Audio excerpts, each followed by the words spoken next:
This is a black-gilled lobster. This isn't a species. This is contamination. You want healthy males and females reproducing in order to put larvae back into the water column. Just one or two contaminated species can affect the entire food chain. In addition to animal poisoning, Dr. Felder, a biologist who has studied crustaceans for decades, has found populations falling at alarming rates.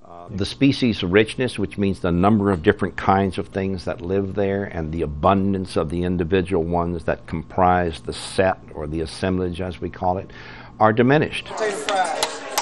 The U.S. government says seafood is safe to eat, but some scientists say that isn't the only concern people should have. One of the most important creatures in the food chain is the killifish.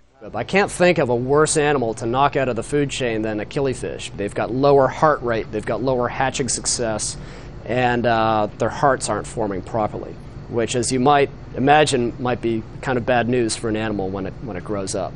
The killifish is just one of the species being affected. We have some evidence of deformed shrimp, which is another developmental impact. So that shrimp's grandmother was exposed to oil while the mother was developing, but it's the grandchild of the shrimp that was exposed grows up with no eyes. Government agencies have been testing seafood, but they don't link the defects to the chemicals from BP's spill. In fact, they don't even acknowledge there's a problem. Our questions to the government remain largely unanswered. We approached these federal agencies, but they wouldn't comment, instead referring us to another agency. It said it couldn't talk to the media because of its involvement in the lawsuit against BP. BP says there is evidence of lesions on fish before the spill, and the company is now paying to study long-term effects on seafood.